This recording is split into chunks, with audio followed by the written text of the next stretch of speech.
नमस्कार मित्रों, मैं अंजलि कुमारी स्वागत करती हूँ आपके अपने चैनल साहित्य शिक्षा अंजलि में। आज मैं कक्षा 10 में पढ़ी जाने वाली संस्कृत प्यूषम का जो बुक है उसका पाठ 2 है पाटलिपुत्र वैभवम। तो इस चैप्टर को मैं अपने चैनल पे पढ़ा चुकी हूँ और इसका प्रश्नोत्तर भी करवा चुकी हूँ। और आज मैं इस चैप्टर के संपूर्ण पाठ का वस्तुनिष्ठ प्रश्न लेकर के आपके सामने आई हूँ। अगर आप लोगों को संस्कृत में 90+ मार्क्स आना है तो इस वीडियो को अवश्य पढ़ें। और चलते हैं वस्तुनिष्ठ प्रश्नों की तरफ।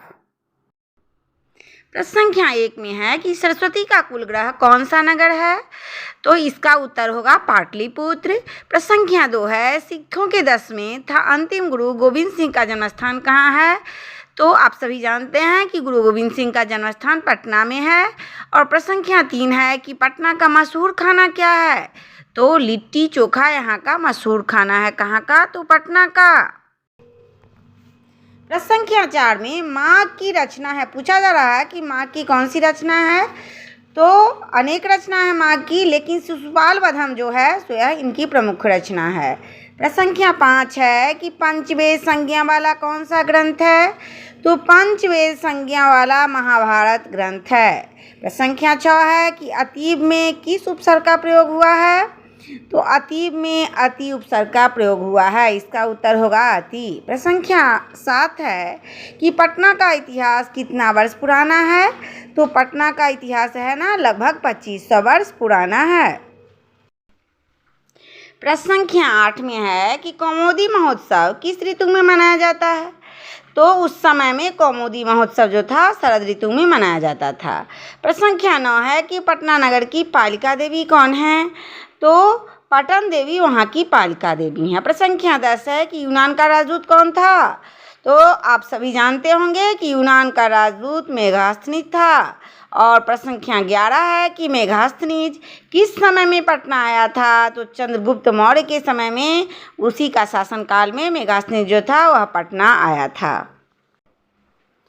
प्रश्न संख्या 12 है कि पटना की स्थापना कब की गई, तो 5वीं शताब्दी ईसा पूर्व में पटना की स्थापना की गई थी और मगध के राजा अजातशत्रु ने इसकी स्थापना की थी। प्रश्न संख्या 13 है कि पटना कहाँ बसा है, तो आप सभी जानते हैं कि गंगा नदी के किनारे पटना बसा है। प्रश्न संख्या 14 है कि कौमुदी महोत्सव किसके शासनकाल में मनाया जाता था, तो गुप्त वंश के शासनकाल में उस समय में कौमुदी महोत्सव जो था वह मनाया जाता था। कहाँ, तो पटना में। पटना में गंगा नदी पर किस सेतु का निर्माण हुआ है, तो इसका उत्तर होगा गांधी सेतु का। प्रश्न संख्या 16 है कि पटना नाम कब से प्रचलित हुआ, कब से फेमस हुआ यह नाम, तो शेरशाह शुरू के समय से यह नाम जो है वह फेमस हो गया। पटना का और भी सारा नाम था, बहुत सारा नाम था, 4-5 नाम था। और प्रश्न संख्या 17 है कि किसने कहा था कि पटना एक दिन महानगर बनेगा, तो भगवान बुद्ध ने कहा था कि पटना एक दिन महानगर बनेगा।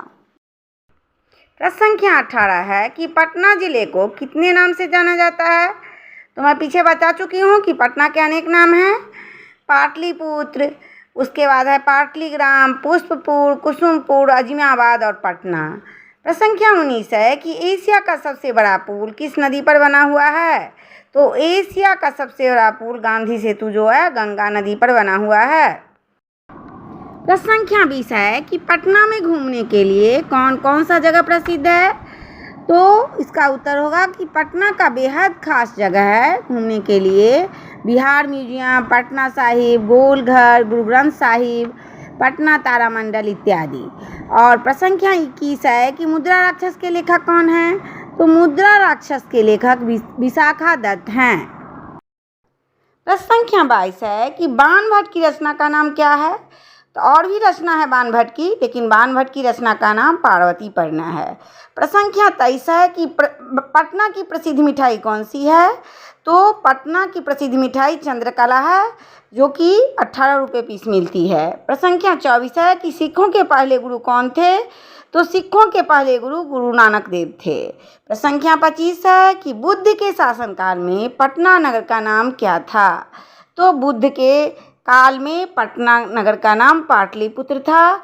और यह जो है इस चैप्टर का अंतिम प्रश्न था और यह सभी के लिए हेल्पफुल वीडियो है, चाहे सीटेट हो, बीटेट हो, स्टेट हो, यूजीसी नेट हो, सभी के लिए यह वीडियो बहुत ही हेल्पफुल होगा। आप लोग चैनल पे नए हैं तो वीडियो को लाइक करें, चैनल को सब्सक्राइब करें तथा अपने दोस्तों में शेयर करें। तब तक के लिए जय हिंद, जय भारत।